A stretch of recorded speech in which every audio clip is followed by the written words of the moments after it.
Hello, and welcome to today's webinar. Nutraceutical Business Review is proud to partner with Lonza, Rubicon Bridge and Sensient Technologies to host today's webinar on sports and active nutrition. Today, we'll start with a presentation from Dr. Zain Saiyed, Global Director, Research and Product Development, and Shelby Linville, Global Associate Director, Product Marketing, both from DFS and Ingredients, Lonza Capsules and Health Ingredients. Moving on, we then have a presentation from Lee Gray, Business Development Director, and Daniel Hibbett, Regulatory Transformation Director, who are both from Rubicon Bridge. And finally, taking to the podium will be Ashley Moore, Commercial Director, and Ricardo Arango, Innovation and Technical Services Manager from Sensient Pharmaceutical. Then we'll have some questions from the audience. If you'd like to ask a question at any time, please use the chat function below. And now, let me hand over to Dr. Saiyed and Shelby Linville, today's first speakers.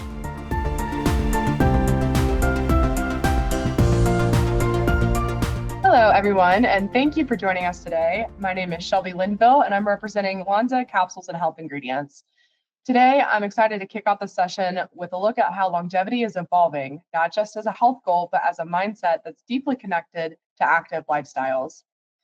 As we think about how people are engaging with their health today, the story is no longer about simply aging well. It's about living well for longer. And that shift is reshaping the supplement landscape across life stages.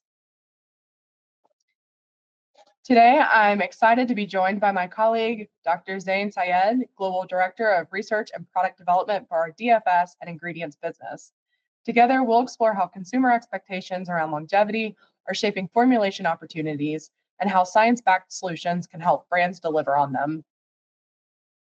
Here's a quick look at where we're headed today. We'll start with a consumer mindset shift around longevity, explore key market and formulation trends, and then look at how brands can meet evolving needs across life stages with smart, targeted innovation. So consumers aren't waiting for health issues to arise. Instead, they're proactively optimizing how they feel and function, physically and mentally.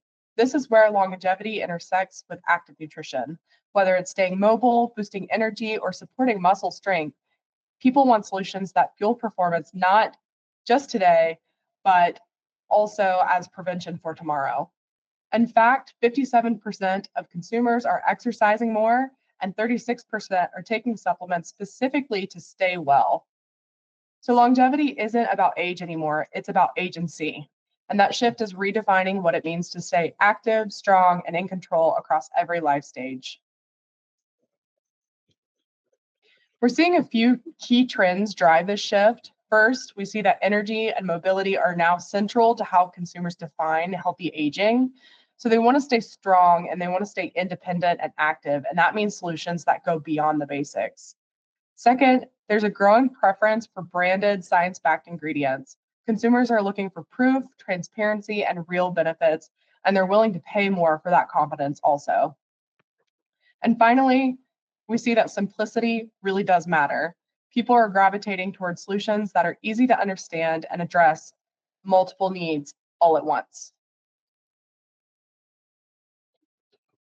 And as we talk about longevity, it's important to remember it's not just a single moment in time. It's a movement that spans decades of life. Consumers today want solutions that evolve with them from their 20s through their 70s and beyond. And what they're looking for shifts along the way. So in early adulthood, for example, it's often about energy, metabolism, and proactive wellness. By midlife, things shift a little bit, and priorities start to center around joint comfort and recovery. And for adults 50 and older, we see that consumers are looking to stay mobile, maintain their strength, and live independently. Mm-hmm. And very rightly said, Shelby. I think this is where Lonza CHI, or Capsule and Health Ingredients Division, comes into play with our in-depth understanding of capsules, with our understanding of ingredients, and with our understanding of dosage form solution. We can tailor and develop formulas that are relevant to consumer needs at different life stages. And we also can help customers solve their toughest formulation problems. Absolutely. Thank you, Zain. So one of the fastest growing areas within active nutrition is actually women's health, a market that's now worth over 2.8 billion US dollars globally. More women are turning to supplements and to support energy, recovery, and overall wellness, especially through life stages like perimenopause and postmenopause, where needs start to shift. But the real takeaway here is that these consumers are looking for holistic, personalized solutions to support their unique needs throughout their life stages. Mhm. And yes, I think women's health is definitely in limelight. And again, here we work very closely with our existing branded ingredient that can support both the energy as well as the mobility trend that is supporting the mindset of the consumer when they think of healthy aging. At the same time, we also have partnered with a lot of ingredient suppliers. So we know this branded, clinically backed ingredient. And as we develop concepts and formula, we can develop a formula that can address multifunctional needs to support women through different life stages, whether it's prenatal, during pregnancy, postnatal, or just the daily essentials that is needed to improve general wellness.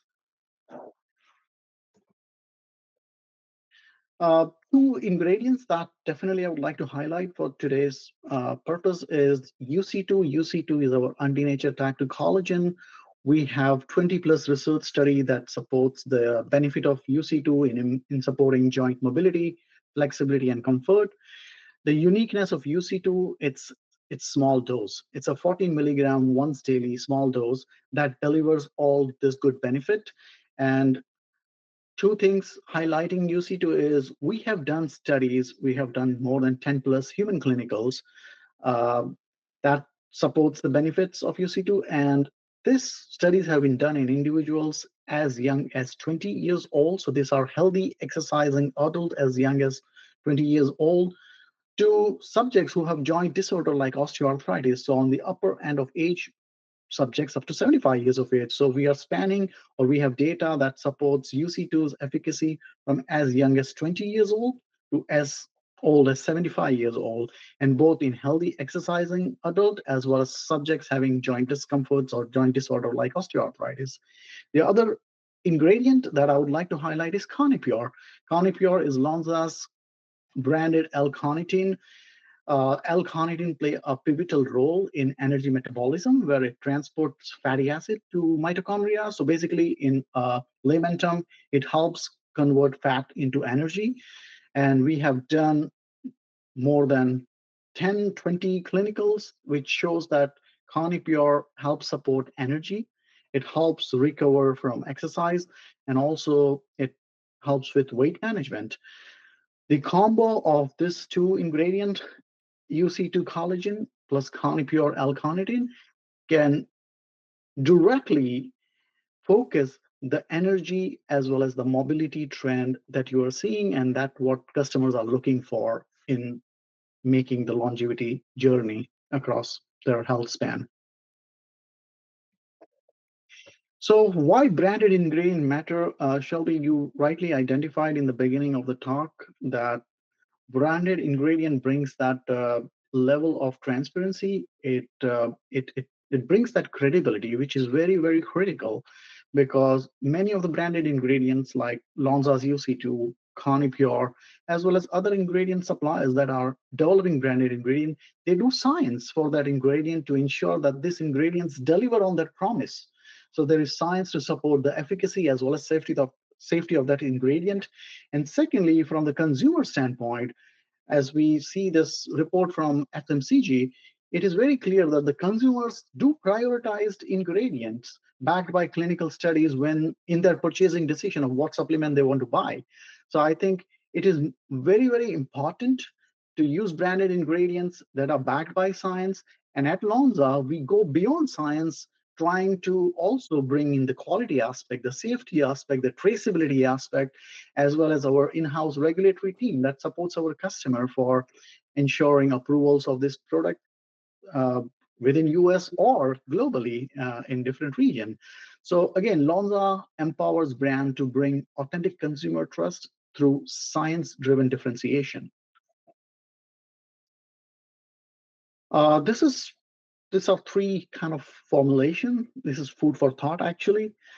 This slide shows how using UC2 and Conipure or Lonza's resisted arabinogalactan, which is an immune health ingredient, you can develop different concepts or innovate, develop products that are meaningful and can make an impact in the marketplace.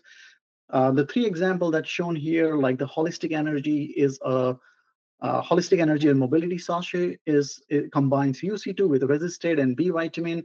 It's a great formula for someone who is looking for a solution on the go to support energy. The other two formulas are active aging, which combines UC2 with Conipure and magnesium. The way I see this is more like a musculoskeletal support formula. And then on the right, a woman's longevity blend, where you can combine Conipure's benefit with a protein powder and combining with ingredients like ashwagandha for stress management or astaxanthin as an antioxidant support. It's more of a holistic formula for daily essential that women can take it on the go. So just to wrap up, as Shelby mentioned in the beginning, longevity, it's beyond just living longer. It's living longer, living better, having taking control of yourself, having more strength and be more mobile. And here Lonza CHI has solutions beyond ingredient, specific type of capsules to pair it up, or also our unique formulation expertise that comes from the DFS side. And that's why Lonza is the innovator's choice. Absolutely. Thank you so much for that, Zain. Thank you for walking us through the formulations and the ingredient credibility and the importance of branded ingredients too. I think in closing, longevity is no longer a niche. It's truly becoming the baseline expectation among consumers. People want to feel good. They want to stay active and maintain their lifestyles for as long as possible. And now they're turning to supplements that can help make that happen, not now, not later. And like Zain mentioned, at Lonza, we're here to help our partners create smart, science-backed products that support consumers on that journey. Of course, with ingredients that deliver and formulations that connect. So thank you all again for joining us today. Please enjoy the rest of the event. Take care.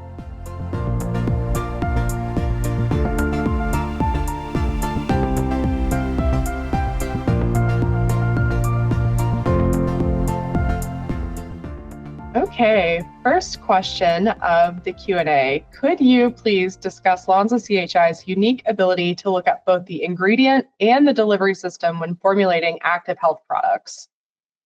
It's a great question. At Lonza, especially our CHI division, we have hard empty capsule. We have health ingredients that are backed by science for their safety and efficacy. And then our dosage form solution, where we combine the ingredients with our delivery technology. That's where our in-depth understanding of ingredient science, not only our own ingredients like UC2 undenatured type collagen or Conipure, but across other ingredient supplier, we have a very good understanding of what branded ingredients are out there, and that can work very well with our liquid dosage form. So it's a perfect marriage of function and form, because our delivery technology allows ingredients, it enhances their functionality. Either it allows for a better bioavailability or better functionality, or especially with our capsule polymer, we can also release the ingredient at a specific site in the gut. So also protecting them from stomach acid. So I think we have a lot in our toolbox to help ingredient perform better and deliver the benefit that the consumers are looking for. Very interesting, very relevant to today's market landscape and consumer demand. So thank you for sharing that with us. On the next question, could you please tell me a little more about the agency, not age approach to active health and an extended lifespan? I think that's a great question as well. I think we have heard a lot about longevity. There's a big trend about consumers looking for longevity, but if, as the saying goes, the devil is in the detail, I think if you really try to understand the consumer behavior, we are looking at longevity, but not living longer. Yes, they want to live longer, but they want to stay healthy at each and every phase of their life. So they want to have better strength, better muscle, better energy, so that they can enjoy every phase of their life. And that's where ingredients like UC2, which can allow a better joint health, or Conipure, which can help with energy, or the combination of UC2 with Conipure that can support musculoskeletal structure and help the consumer stay physically active across the entire lifespan or health span is what the consumers are looking for. And that's where the concept of it's an agency, it's not just longevity, it's living longer and living much, much better for an improved wellness. Yeah, absolutely. And I think it's really this continuation too of this proactive versus reactive approach of managing your wellness. And so supplements really empower consumers to do that. So I think that's an awesome sentiment and clearly shows that continuation. Next question. So what are some ingredients that would work synergistically with UC2 or Carnipure that you haven't formulated with yet, but would like to? I think that's an interesting question. So UC2 has been out there for quite some time. There are a lot of combinations available, but some of the combination that I think when I think of health span, longevity aspect, I think combining the benefits of UC2 with, say, protein powder, because when you talk about active lifestyle or active consumers, having a combination of UC2 with protein powder or UC2 Conic Pure plus protein powder could add a lot of powerhouse in terms of providing energy, providing that strength that the consumers are looking for. Uh, when it comes to specifically UC2 on denatured type 2 collagen, there are a combination of UC2 with other joint health building ingredients like glucosamine and also herbal ingredients like Boswellia serrata, which are known to be anti-inflammatory. So combining those are existing. But one of the things that I would like to highlight when combining UC2 with ingredients that helps with better inflammation, managing inflammation, there are special class of molecule like specialized pro-resolving mediators that these are metabolites of omega, like the EP and DHA. So they are formed in the body by the enzymatic action on EP and DHA. So combining UC2 with this SPM is something I don't think so has been done and would make a lot of sense to combine with this new class of anti-inflammatory or inflammation resolving molecule. So those are combinations I think would make a lot of sense. And going back to the first question about our delivery technology, we have tool in the toolbox like the DuoCap, which is our capsule-in-capsule technology, where we can combine UC2 in the inner capsule, and in the outer capsule, we can have an omega. That could be a very nice, simple concept where you're bringing in benefit from two different ingredients, UC2 for joint, omega fatty acids for their anti-inflammatory benefits. So that also can be a simple concept which can be visually appealing, but also scientifically more efficacious. Absolutely. And I think that really taps into consumer demand around combination formulas or multifunctional formulas in one single dosage form. So that's super cool. Thanks for sharing on that. So we have one last question, and it is, what are the best alternatives for joint discomfort or sleep for active consumers? Yeah, I think there are two classes when we talk of non-pharmaceutical approaches. So one is obviously when you talk about one is a supplement and non-supplement. And in non-supplement, it's more about physical therapy, heat and cold compression to manage the pain or joint discomfort. And when it comes to supplements, that's where ingredients like UC2 with 20 plus years of research behind it comes into play for supporting individuals to reduce joint discomfort, increase mobility. There are three classes of ingredients that I would highlight within the joint discomfort relieving. One is ingredients like UC2, unique mechanism of action, ingredients that act as a precursor for building the joints, like the collagen peptides, for example.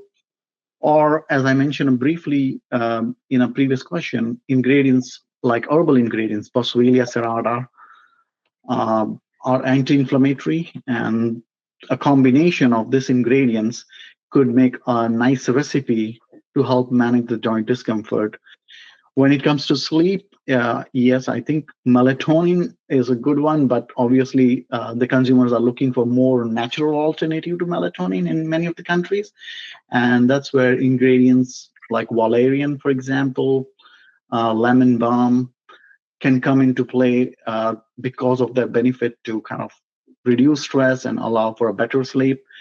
So again, a combination. This also leads to an ingredient called Rolora that Lonza makes and sells. And Rolora also is a stress relieving ingredient.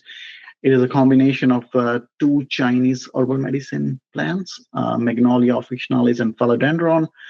We have done studies where it shows that it has a calming effect. So combining Rolora with melatonin or Rolora with lemon balm or valerian could be a great combination for sleep benefit. Amazing. Well, it sounds like there's no shortage of natural or holistic remedies for different health concerns, which is really cool and really empowering for consumers. So that concludes all of our questions today. Thank you so much, Zain, and we will resume the session. Thank you, Shelby.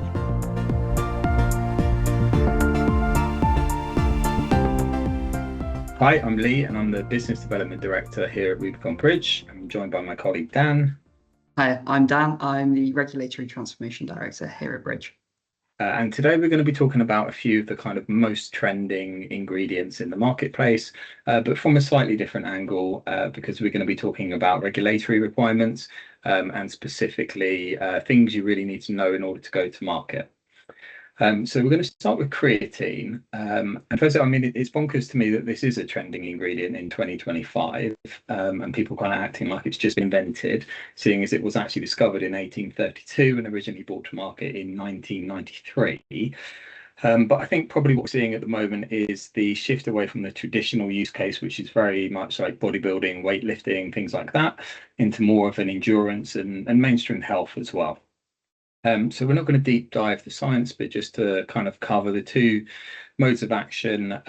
So firstly, creatine draws water into the muscle, and a more hydrated muscle is a stronger, better performing muscle. And secondly, creatine is stored as creatine phosphate in the muscle.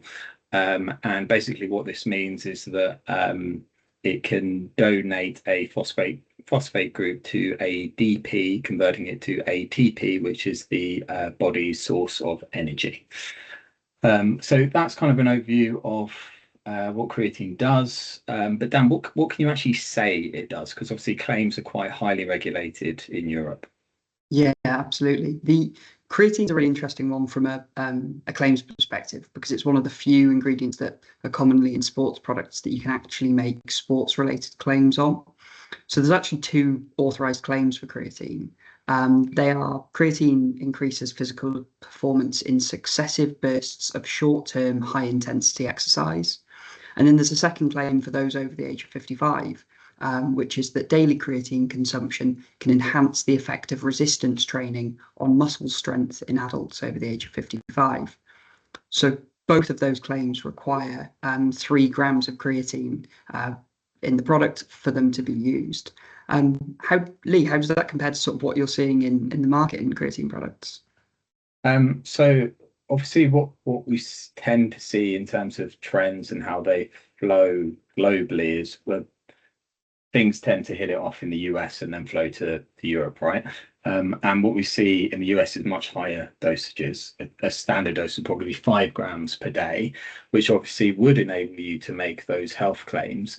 But then just to make things more complicated, I'm aware that we also have some maximum permitted levels across Europe as well.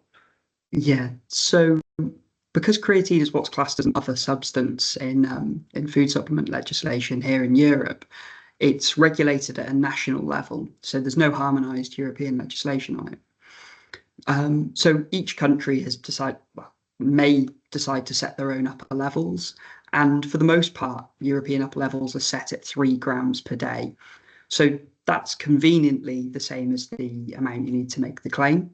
But it's difficult for the products you mentioned where you're seeing up to 5 grams of creatine, because those products would probably would be non-compliant in a lot of European markets. There's a little bit of deviation in the EU, with some markets like Spain setting their level slightly below 3 grams.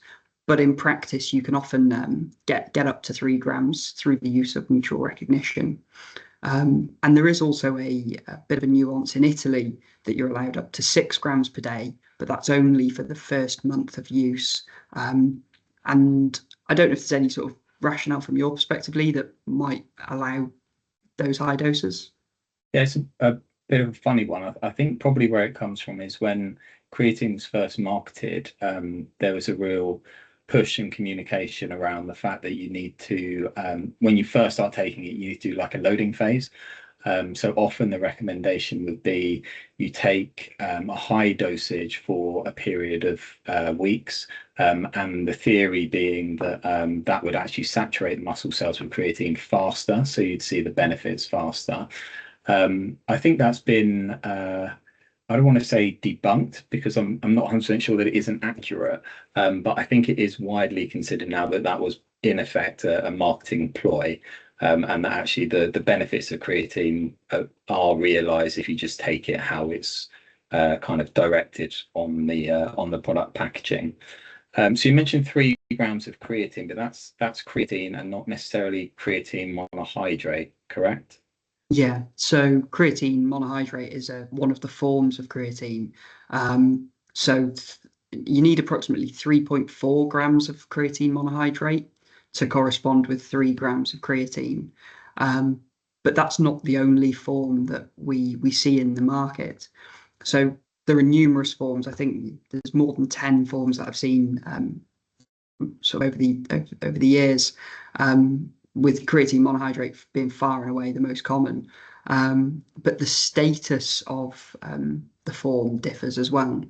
So there are forms such as creatine citrate, which you can use in food supplements, but you couldn't use in a more traditional food. Whereas creatine monohydrate you could use in a nutritional bar if you wanted, or in other applications. But then there are some other forms that are banned here in Europe that might be a bit more common in other markets, like in the US. So something like creatine malate or creatine alpha ketoglutarate, those are classed as novel foods here in Europe, so couldn't be used. And there's also, so the majority of the products on the market are creatine monohydrate. It feels like Creapure, which is a proprietary ingredient, but it is in effect creatine monohydrate. That has pretty good recognition across the market as well. That's from, I believe, a German manufacturer, and their kind of key selling point is that they have a lot more strict controls around potential contamination of creatine, because I think there was some kind of concerns probably decades ago at this point that it was an ingredient that was quite often either deliberately or unintentionally tainted with banned or unsafe ingredients. So just to kind of summarize then, if you're looking to launch a creatine product in Europe, the key things to be aware of, first of all, from an actual ingredient perspective, you're looking at either creatine monohydrate, creatine citrate, creatine pyruvate, and you should definitely avoid creatine malate, and you're going to have to help me on this one, Dan, alpha ketoglutarate. Perfectly done, Lee. Great.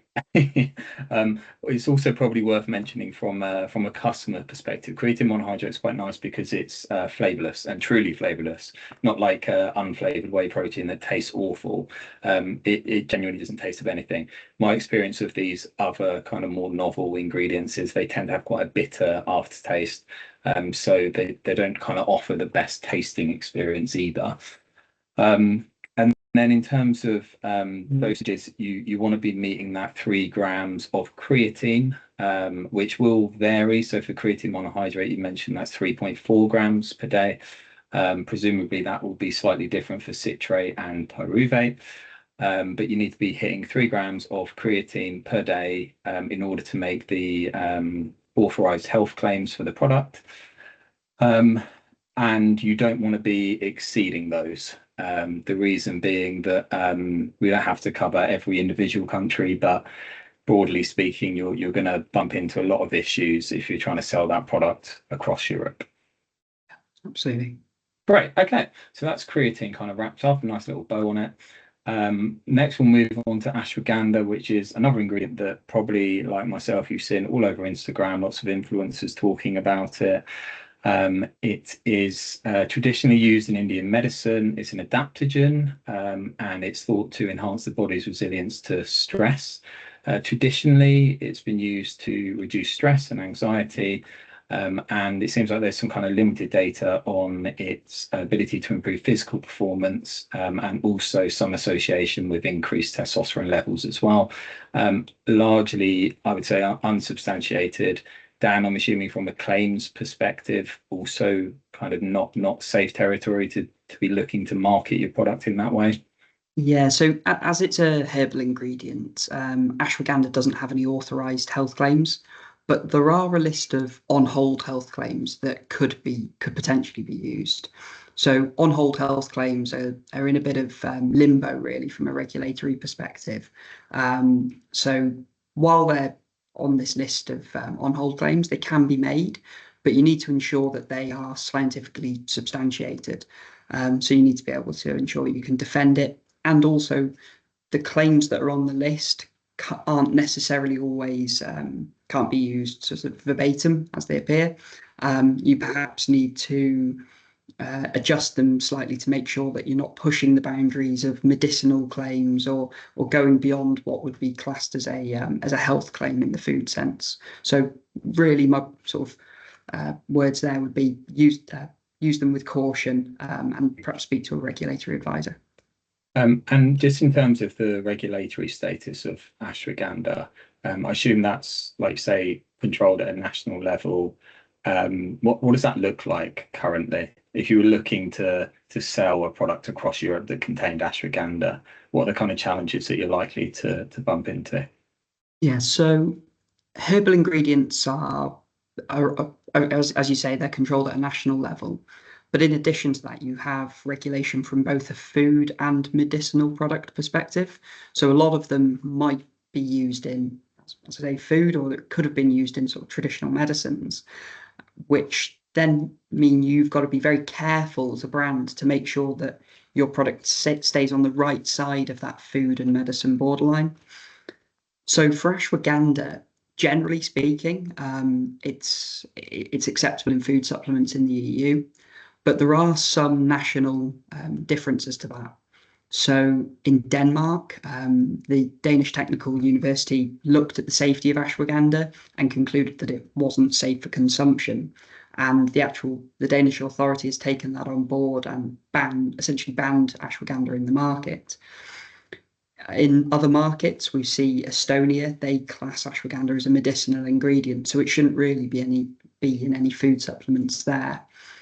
But that safety issue that I mentioned in Denmark, that's getting picked up a little bit more across the EU, and there have been investigations by a few different bodies on ashwagandha, and it's actually led to what we're seeing now, which is a recommendation for its safety to be reviewed at European level. Mm-hmm. So at the moment, that European review is in the very early stages. It's just they're just looking at the preliminary part of how to conduct the review, but it could eventually lead to a ban or a restriction on the use of ashwagandha across the whole of the European Union. So it's really in flux from a regulatory perspective. Okay, so it's kind of an ever evolving piece and something to really keep an eye on. Absolutely. So actually, this is more of a cautionary tale again. So just to kind of summarize our discussion on ashwagandha, it is in flux. It's an ever-changing opinion. Would you say it's fair to say that the trend is towards higher regulation and probably more restrictions around selling the product across Europe? That seems to be the way it's going. There've been some restrictions certainly recommendations, but they're essentially being enforced on label warnings in some markets. Of course, we're seeing the safety reviews, so it's looking like it's going to get more restrictive. Okay. And from a claims perspective, there's around 10 or so on hold claims for ashwagandha. I assume each of those has its own conditions for use, so tricky to kind of summarize, but you'll need to get into the weeds of that. And our recommendation would always be, firstly, if it seems in any way medicinal, and if you're not kind of qualified to make that judgment yourself, I highly recommend you speak to a regulatory expert that is. Then in any case, we would suggest you completely avoid that because it's highly likely that it will get picked up on. And then the ones that are perhaps more permissible, perhaps closer to some of the wording we see on authorized health claims. So things like talking about the maintenance of bodily functions, things like that, nice and kind of safe wording. Those should be used with caution as well. So you need to make sure you can substantiate them. And you also need to make sure that you're complying with the conditions for use as well. And then even then, there's a big caveat to say, do that with caution. Yeah, absolutely. Great. Okay, and this brings me to our final ingredient, which is Tonkat Ali. I think widely popularized by Mr. Andrew Huberman of the Huberman podcast. It is largely spouted as a testosterone booster. It's a herb from Southeast Asia. It's also been purported to reduce blood pressure, fever, and fatigue. So Dan, where do we stand from a compositional compliance perspective? Is it legal to sell that ingredient within Europe? So Tonkat Ali is probably one of the, on today's podcast, that's probably the most clear cut of the ingredients we're talking about. So it's actually been subject of a novel food consultation, which means an authority has reviewed it and decided whether or not it's a novel food or not. And it was concluded that this is a novel food. A novel food, for those who don't know, means that it doesn't have a significant history of consumption in the EU prior to the 15th of May 1997. And from a regs perspective, that means that it can't be guaranteed to be safe. So it should go through a safety assessment before it can be marketed. In 2021, EFSA actually conducted a safety assessment on Tonkat Ali as part of a novel food application. And as part of that, they concluded that it has the potential to induce DNA damage, particularly in tissues in the stomach and intestines. So as a result, couldn't conclude that Tonkat Ali was safe for consumption. So it remains as an unapproved novel food, and as such shouldn't be used in food or food supplements in the EU. Okay, so that one's a little bit depressing, but nice and simple from a regs perspective. Open and shut. Do not launch products with Tonkat Ali in Europe. Yeah, quite clear. Great. Okay. So thank you all for listening. Hopefully you found this conversation interesting. Regulations aren't always the first thing in people's minds when they're looking to be a product. We're here to say it probably should be.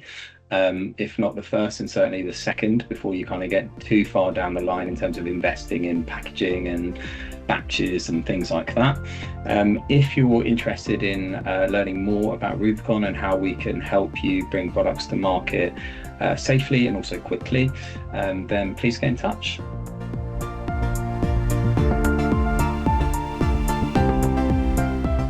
Hi, my name is Ashley Moore, Commercial Director for Sensient Pharmaceutical.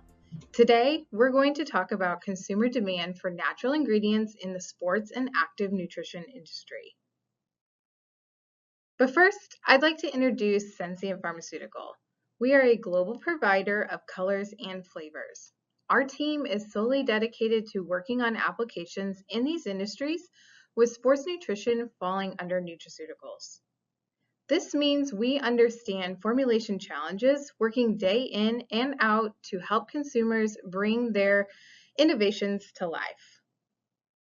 As my colleague Ricardo will discuss in a bit, sports and active nutrition has what we'll call formulation opportunities when it comes to flavors. Why go natural? Consumer demand and the changing regulatory landscape are driving this shift. As you can see from the data, this shift is occurring globally. In 2024, 41% of global performance nutrition launches contain a natural claim. Of those with a natural claim, 43% were free from added artificial colorings, 30% were free from added artificial flavorings, 17% were plant-based, and 16% were no added sugar. Where natural colors were used, the top color in performance nutrition was beet. Other common natural colors include carotenoids from carrots, tomatoes, and saffron, anthocyanins from berries, grapes, and red cabbage, carmine from cochineal insects, and iron oxides from natural minerals. Right now, there is a regulatory activity in the United States targeting synthetic colors. There are over 80 active bills seeking to prohibit or restrict the use of synthetic colors, with the FDA commissioner announcing the target is the end of 2026 to remove all synthetic dyes in food and medication. What we've seen is consumer perception, once altered, is not contained geographically. Also, global manufacturers exporting to the US would need to abide by this current legislation. There are numerous factors to take into consideration when formulating with natural colors or making the shift from synthetic to natural, including usage rates, processing, and storage conditions. Additionally, plant-based ingredients inherently add a layer of complexity to food safety controls and are susceptible to microactivity and pesticides. Formulators and procurement will want to ensure that their natural color suppliers have a comprehensive quality and certification program for colors and coloring food derived from plant sources to ensure that consumers receive safe, quality products free of harmful contaminants such as pesticides, heavy metals, and unauthorized solvents. I'm now going to turn it over to Ricardo to talk about flavors in the sports and active nutrition market. Thanks, Ashley. My name is Ricardo Arango. I'm the Technical Service Manager for Sensient, focused on flavors. We're going to talk today of what's the purpose of a flavor in a product, and we're going to also explain how Sensient with the flavors and technology can help you to meet some of the current demands and expectations for consumers. For many decades, food flavors have been used in functional food. This is despite the consideration and requirement for both applications are very, very different. Sport nutritions have some off notes that come from the actives, sometimes from the bases that require some masking. So that's when the flavor becomes a big portion of the product and play an important role in the final product for consumers. First one is profile characterization. A flavor can create a unique experience for consumers and create a unique product profile that's gonna meet consumer demands. Second one, a flavor and a technology from Sensient can help you to mask some of the off notes that are coming from the APIs or the bases, and it's gonna provide a very sensory experience for consumers. Third point is mouthfeel enhancement. As the people is moving away from animal proteins, looking for a plant-based proteins, those sort of ingredients will require some mouthfeel enhancement to provide the same experience as coming from the original source. Fourth one is rounding off the unpleasant note or tactile sensations. This is really important to create a unique experience for consumers. Create some cool sensation in your mouth, a heat sensation in your mouth that will give you that uniqueness and differentiation for the products in the market. As we all know, and the market is telling us, the flavor innovation is a key driver for this category. Some of the mental information that we have is that roughly 50% of consumers of those sort of products, they would like to see new flavors and new products in the market. The chocolate flavors are coming down, and the citrus and the more fruital notes are coming up. This is how Sensient can help you to overcome some of those market trends. These are the Sensient solutions to create a great product flavor, but also meet the expectations of the purpose in a flavor. Our Sensient flavors, they are true to nature taste. They create with natural ingredients. They have a clean label. They are allergen free, and we have the ability to create any flavor profile that is required for your consumers. Part of those flavors portfolio, we have the taste modulations.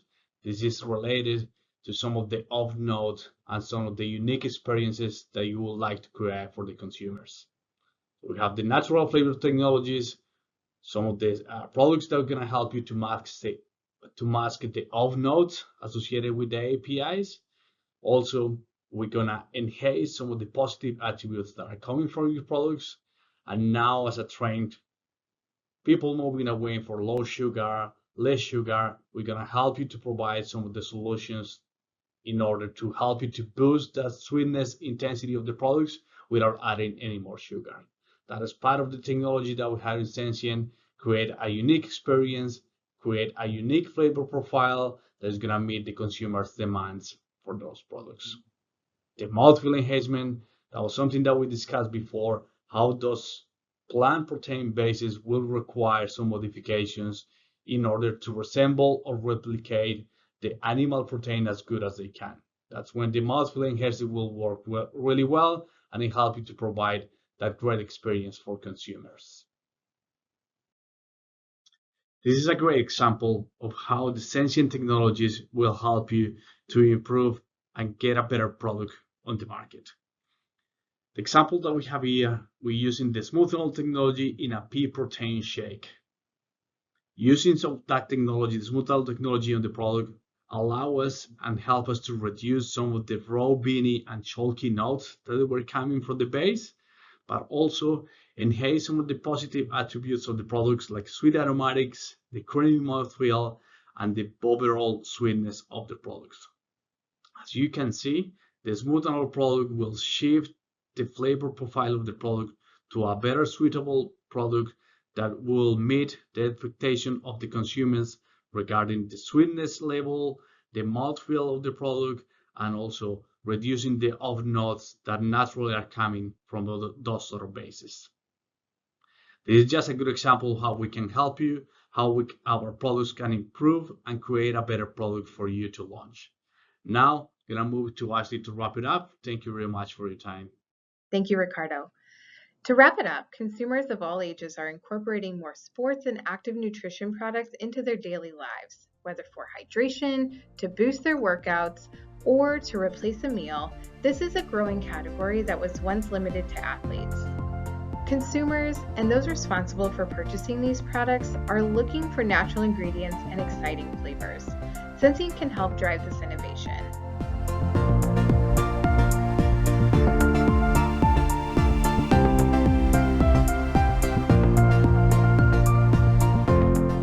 Hello everyone, my name is Dr. Kev Robinson, and as the editor of Nutraceutical Business Review, I'm delighted to extend a very warm welcome to the Q&A session of today's roundtable discussion. We're here to chat about sports and active nutrition. I sincerely hope you enjoyed the presentations from our expert speakers, but now let's get a little bit more interactive with them, get them to tackle or sidestep, depending on their athletic prowess, some of the questions that you've kindly submitted. So the first question I had teed up, which I think is appropriate to everyone and gives us sort of a nice starting base, is what are the best alternatives for joint pain for active consumers? Maybe Lee, you could start us off with perhaps some aspects of the regulatory side of things. Sure. So one of the kind of key considerations for anyone looking to bring to market a product that's making any kind of implied or explicit health claim to do with joint care is the consideration, depending on the market where you're selling it, around the health claims themselves. So, for example, in Europe, we have a list of pre-authorized and a list of on-hold health claims that are ingredient and dosage specific. So you couldn't market, say, a glucosamine or a turmeric or a curcumin as a joint care product, because the implied health claim being that it's having some benefit on your joints, and because those ingredients don't have authorized health claims. So what we see as quite common in the industry is the inclusion of an ingredient that does have an authorized health claim, And kind of the closest you can get is things like vitamin C that have authorized health claims that state that vitamin C contributes to normal collagen formation and the normal function of cartilage. And that needs to be included at 12 milligrams per day, which is a pretty low, really low dosage, really, in the industry. So overall, from a regulatory perspective, we'd advise that you think about kind of how you want to market the product, and then depending on where you're marketing the product, just make sure that you're kind of covered from a claims perspective. Fantastic. Thank you very much. Ricardo, maybe you could comment from sort of a natural perspective, or those that lend themselves to taste masking. Yeah, probably. Yeah, that's a good point. Yeah, from a flavor perspective of taste masking, that's something that you want to, making sure the customer or the consumer is aware and is happy to take the product. So some of the natural actives, they have some off notes or some unpleasant flavors for consumers. So that's where the tasting and mask modulations and also flavors will play a big role in that sort of products. So, for example, if you have a nice lemon flavor, a nice aroma, or something that will help you, the consumer to be more willing to taste some of the medications, that will really helpful. Fantastic, thank you. Where is the borderline at the moment now between sort of dietary stroke food supplements and food classification itself for joint care products? So looking internationally, there's no kind of harmonization. It varies market by market and even country by country within region. So within Europe, for example, there will be different rules and different kind of guidances in France, and there would be Germany, even though they are kind of under the EU bracket. So unfortunately, there isn't like a straightforward cookie cutter answer to that. But the things that are worth considering, because kind of coming at this from the brand's perspective, in a lot of markets, it's beneficial if you can market your product as a food rather than a dietary supplement or a food supplement, just because there are less regulatory hurdles to getting to market. So the things that are kind of worth considering, and the things that we go back and forth on authorities kind of fairly regularly, are things like serving size, and that includes the size of the scoop if it's a powder product, but as well the liquid for dilution, and calories as well. That comes under consideration. Interesting. I mean, I know in your presentation that you mentioned a couple of ingredients, ashwagandha and tonka ali, that may not be the first choice for sports nutrition, active health ingredients, but they've gone from hero to zero, haven't they? They have, and it's interesting because I'd say it's a moving piece, because ashwagandha in particular is being clamped down on more and more commonly in Europe. So it is really interesting to kind of see the trends that tend to come from the US. They tend to have a more developed market, and they tend to be, that's where the R&D, a lot of the R&D happens. And then we see Europe following, and in a lot of instances, the regs kind of struggle to keep up. And so sometimes there's this kind of grey area, which is just why it's worth that you've considered the regulatory requirements of a particular ingredient before you're looking to market the product. Fantastic, thank you.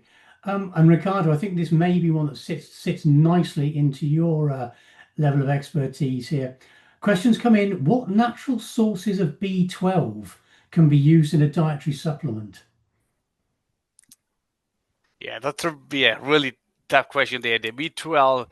So I probably just put me on the spot there. Yeah, I don't have probably the answer there of what sort of naturals. We got a lot of flavors that they can help you with that and can help you masking some of the notes, but some of the natural, that will be probably a question for someone else, because I can speak you all the flavors and how we can use the flavors on that.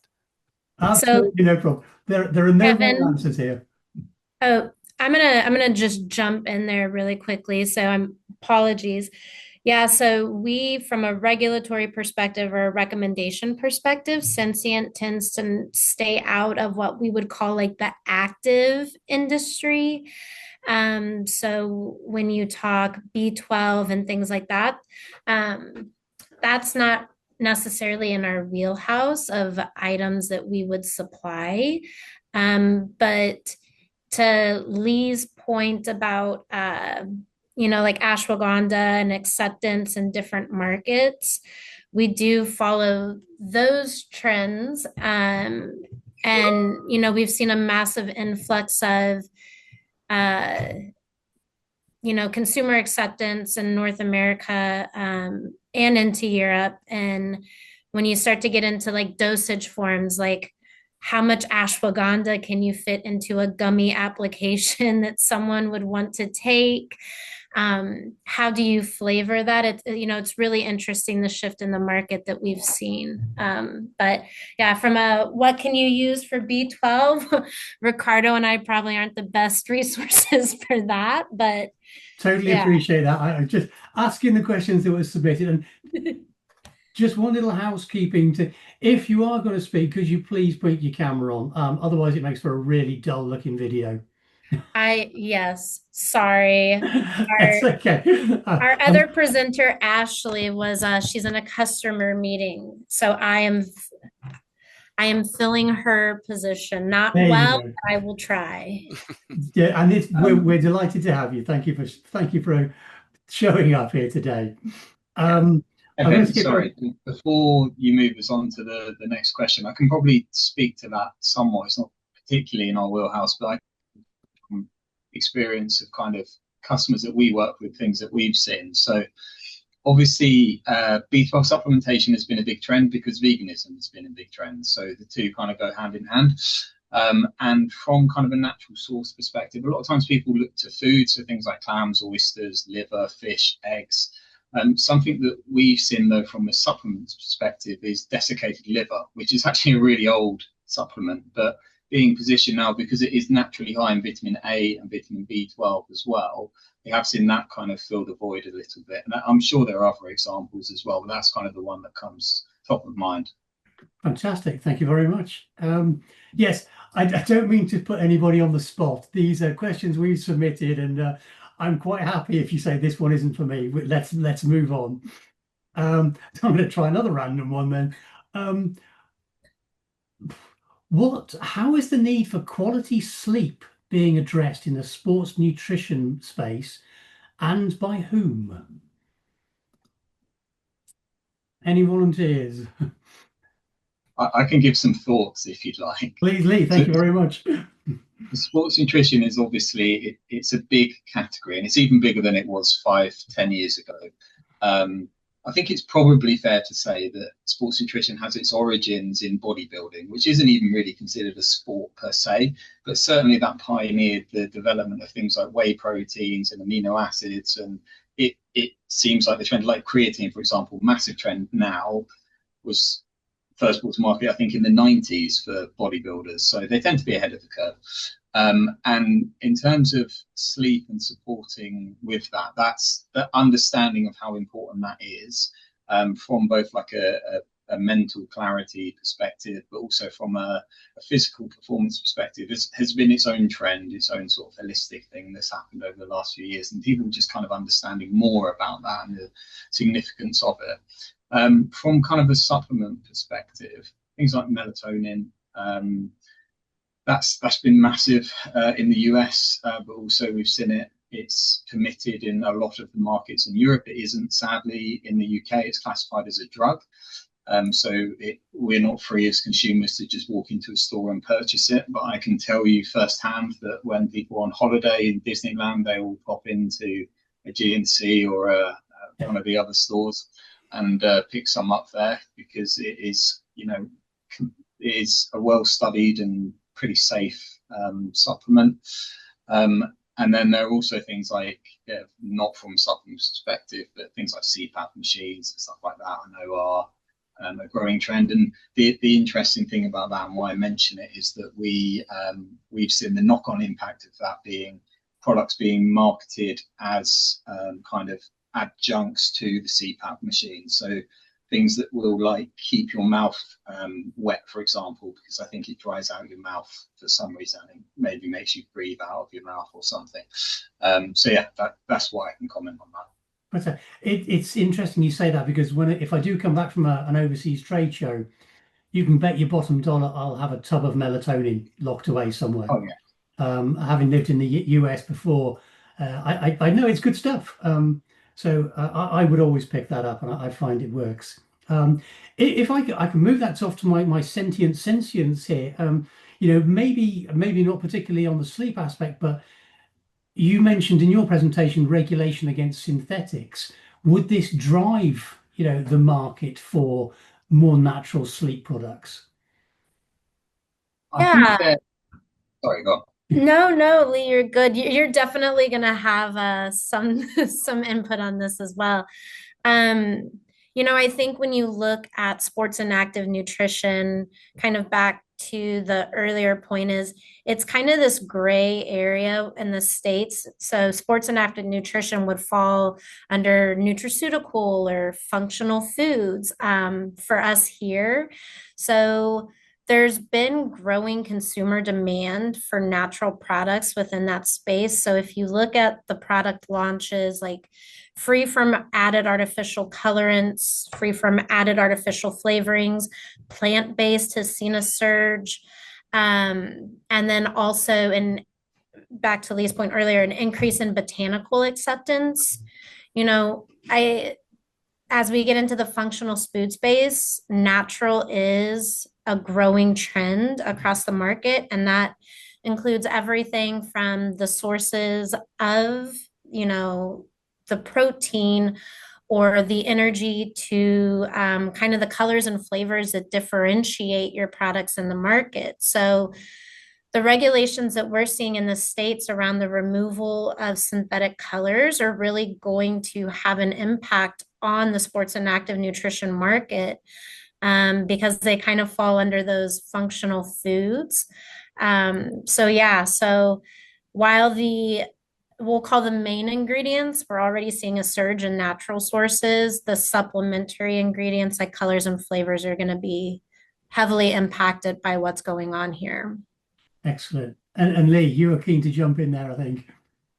I really don't have too much more to add to that. It's a really good answer. Just to say that I think one of the kind of major developments we've seen from a product development and ingredient innovation perspective that supports this journey of naturalization that I think we've seen a lot of products go on is the development of stevia and that as a sweetener. But it was very poorly perceived, particularly in Europe to date. Not everyone sort of liked the taste. But now I think it's got to a point where it is very well accepted by consumers. Fantastic. Probably another random question, so I'm please don't be afraid to say this isn't one for me. Where are the more active mushroom-based nutrition supplements? I'm asked. I'm not sure I've ever seen an active mushroom. I mean, they're fun guys, but I guess we mean mushroom-based active nutrition supplements. Is this something that's I've seen a lot? We've published a lot about mushroom-derived ingredients. Is this something that's permeating the sports nutrition sector as well? I mean, just from what I've seen on the shelves here, I think what we were seeing is, we'll say, like after COVID, and more of this holistic focus around health and nutrition, and again, the shift from sports and active nutrition from traditionally bodybuilders to those who wanted to take on a more active lifestyle. With that, we saw kind of a surge in, we'll call it like cross claims. So no longer just like wanting mental clarity and having to take one thing and then, taking a sports sup or, creatine powder, or then having your melatonin gummy. We started to see this kind of incorporation of cross claims. And with that came kind of a surge in mushrooms from an immunity perspective and a mental clarity perspective.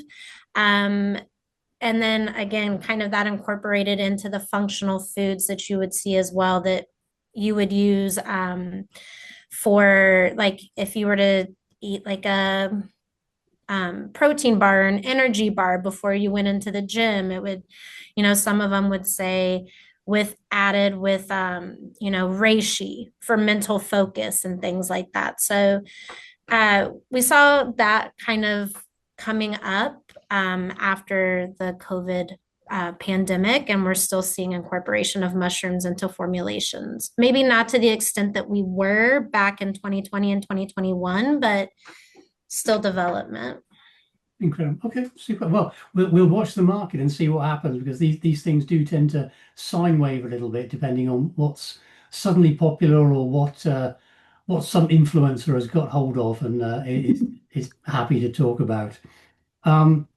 Brilliant. So there were a couple of questions here which were really directed at Lonza, and I'll have to save some time to get them back on the call at some point. There's a very specific question here, probably sits in Lee's camp, but we'll see where we go. What do you see as the most effective route to market for a data-rich, plant-derived bioactive with a non-sedative mechanism for sleep and anxiety relief? So as soon as I heard that question, and spoilers, I have seen the question before, my brain went straight to that sounds like a novel food, which in the EU basically means that it can't be sold until a novel foods application has been submitted and approved. So it's not you can't ever sell it. It's just there isn't a direct effective route to market. The only route to market, I think, probably would be a novel food application for Europe anyway. And that would involve a safety assessment and also projections on the estimated intake and some kind of evidence, proprietary evidence that the product at the dosage that you're intending to sell is safe. And the kind of benefits of the novel food applications that you do get a period of exclusivity. So that tends to be around 5 years, which means that if you're approved and your novel food application is successful, you have 5 years advantage on your competitors there. And that's both from an ingredients perspective, but also from a health claims perspective as well. The watch out on the claims would be that talking about sleep and anxiety relief, it's creeping towards medicinal claims, and they wouldn't be permitted in kind of under any circumstances. There are some claims that have been authorized to talk about reduction of tiredness and fatigue, so things like vitamin B12. And I mentioned that as, if you're looking to bring a product to market that helps with sleep and anxiety, it's going to be really, really hard to talk about anxiety, but from a sleep perspective, you might want to either consider including an ingredient like B12 that has an authorized health claim, or when you're submitting a proposal for a new health claim, you keep to the wording that's already been authorized previously or as close to it as possible. So it's talking about things like contributing to normal bodily functions rather than curing, treating, or preventing. That would be the kind of top line steer. Fantastic. So really, they should probably try and stick to structure function claims as opposed to health claims. Yes. Which would be the Ricardo. Anything on that from you? Yeah, probably. Yeah, from the flavor perspective, I will say, and as we talk, the actives and some of the ancient roots that they were using, the ashwagandha, the B12, they come from a source, and obviously they have some naturally of notes. So that's what you need to talk. Okay, what sort of flavor will pair well with that? What sort of masking do we need to making sure that obviously the consumer are getting the benefit of the active, but also has a pleasant effect on that. So different formulations can be done, also different applications. So gummies, capsules, tablets, all sort of those products will be a good solution for it, that you need to making sure that you pair really well with the flavor, but also having that benefit from the consumer. Fantastic. Thank you very much. So there was some feedback. I was recently wandering around VitaFoods and looking at the upshot and what people had derived from their time on the show floor. And there was something published on the web that said companies are continuing to focus on the sports nutrition niche, which they say, while visible, is narrow and facing headwinds. Judging by the conversations we're having, that doesn't ring particularly true. It seems to be becoming more diversified. Is that what you guys are seeing in the market? I think what we've seen is it's really murky water as to what is it like a traditional dietary supplement and what's sports nutrition, because like Thorne, for example, I think they're probably one of the biggest selling US dietary supplement brands, if not global dietary supplement brands.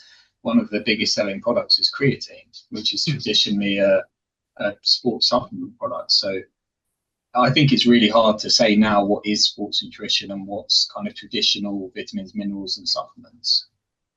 And is there a chance that these supplements can become, I use the term loosely, performance enhancing? We've seen the slight increases in speed during triathlons, better recovery, etc., better sleep. Is there a danger of it going too far, or will they always be less likely to be picked up in a doping test than anything else?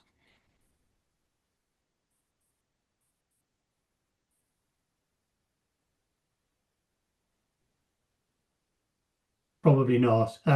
So the future lies in crossover innovations, I'm told. Functional foods and superfoods with broader appeal and more scalable potential.